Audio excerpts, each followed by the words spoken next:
Those biblical stories are symbolic. That is the problem with the modern generation. They are revolting against the organized religion and these so-called holy scriptures. They are revolting against them for that reason, because the preacher is taking these words and making them literal. And they are not literal, they are symbolic. They wouldn't discuss the symbolic meaning, but they'll keep on describing the literal.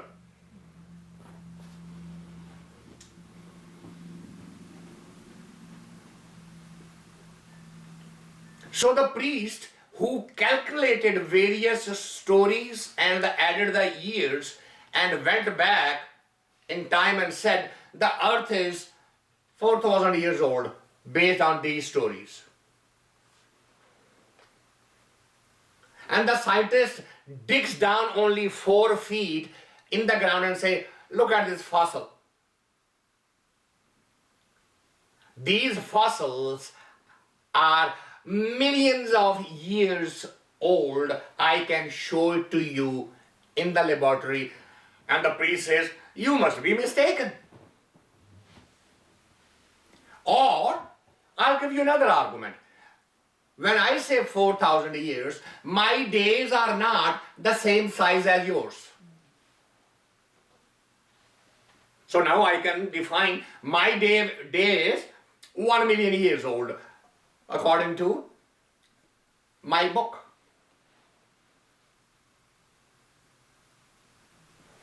So the modern generation says, wait a minute, now you are taking the numbers and retrofitting them into the story. Hence revolution, disbelief, anger, deviation, running away from the message. Because the message is becoming more and more literal.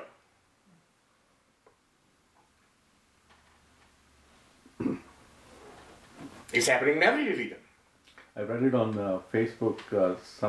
Somebody wrote that they heard it at the church that homosexuality, according to God, homosexuality is abnormal. And the kid wrote down, yeah, a talking snake is a normal thing. That's how they think. Talking snake is normal. Yeah. Moses, story. Yeah.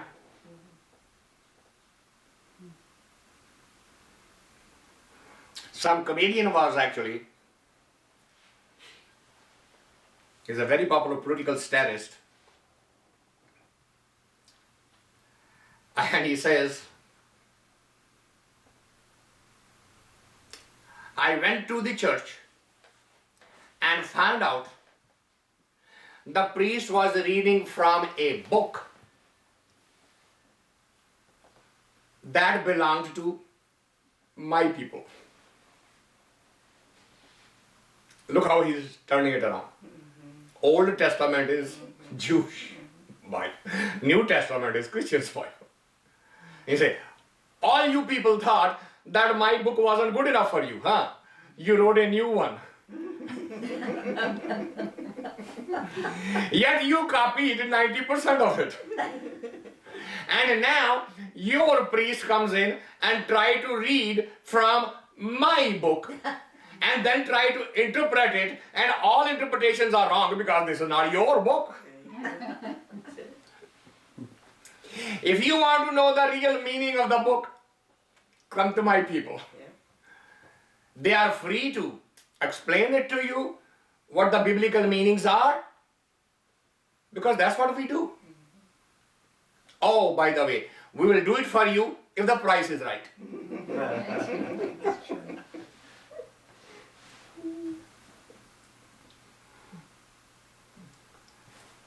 The scriptures have become the subject of jokes. Why?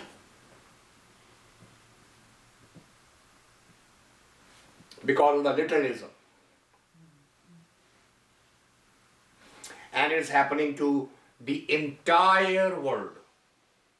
You can look at Jewish literature, Christian literature, Islamic literature, Hindu literature, and Sikh literature, which is less than 500 years old.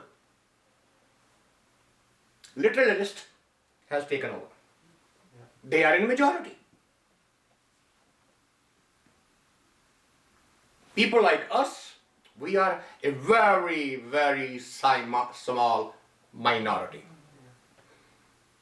who would read every book and say, this could not mean what the current traditional interpretation is.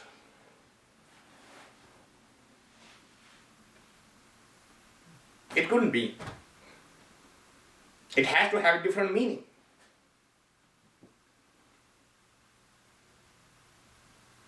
The moment you say that, you are an apostate, and the punishment for an apostate is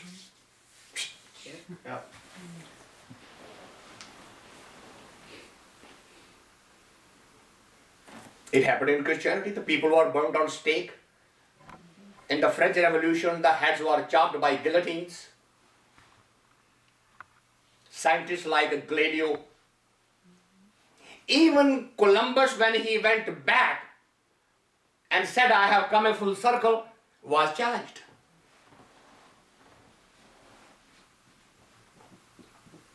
It's the history of mankind.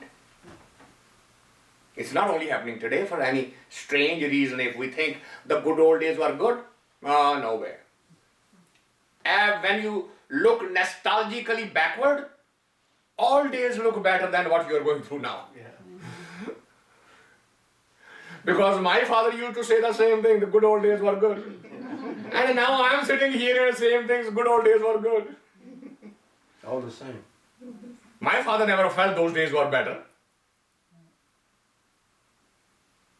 Nostalgia, always better. Why? Because the details start becoming hazier. Yeah. And the bigger picture starts becoming clearer. That's true. When you're looking at the little ant walking on the skin of a tree, all you see is the crack on that skin in which that ant is walking. You get out of the forest and you look at the same tree, it's beautiful. You go into the helicopter and you look at the entire jungle, my God, what a pretty sight. But you land the same helicopter, walk up to the tree, and what a ugly sight. What happened? Perspective changed. The things are what they are.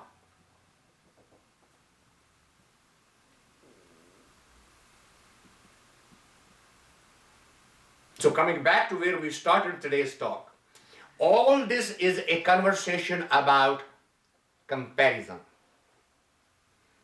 Quraysh's questions were comparison because in his mind, he was comparing his reaction when he sad or mad versus a feminine reaction when she is sad or mad. That's a comparison. Why she's like that and I am not like that?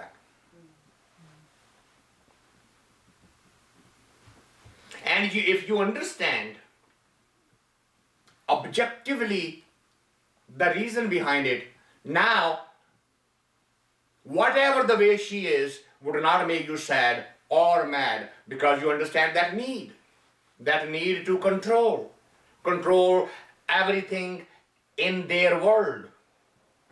You will understand that. You will have compassion because they are trying to control something which they can never do that. It is a lose-lose proposition. It's a self-defeating phenomena.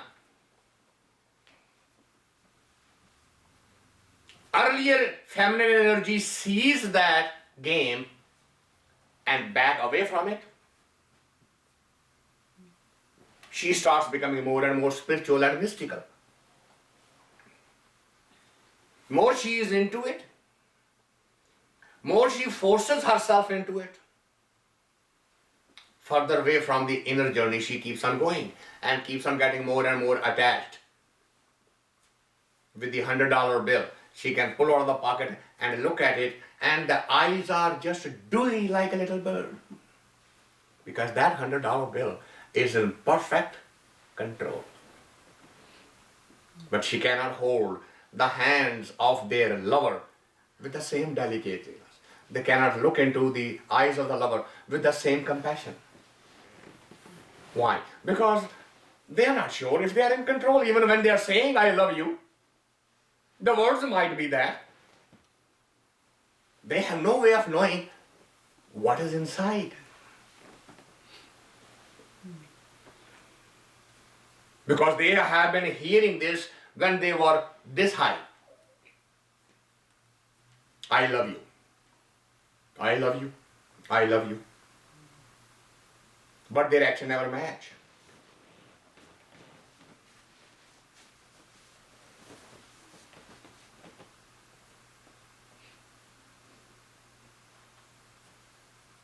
All it needs is an inner, honest journey insight. And that's the key phrase, honest. Don't be delusional. Don't deceive yourself. You are not such an exception. The Creator created all of us pretty much out of the same cloth, of the same dust, with similar weaknesses. If you don't have this weakness, you have that weakness. If you have that, you will have other weaknesses. Same with every feminine energy. If you don't have this disqualification, you have another one. Human body can never be perfect in anything.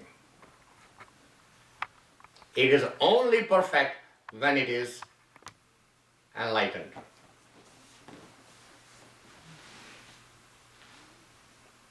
You have that energy manifest from within yourself. You are no longer a man or a woman or a black or a white or a brown or an Indian or an American. None of the labels belong to you now. And if any of the labels still attract you, you will never be enlightened. They're oxymoron.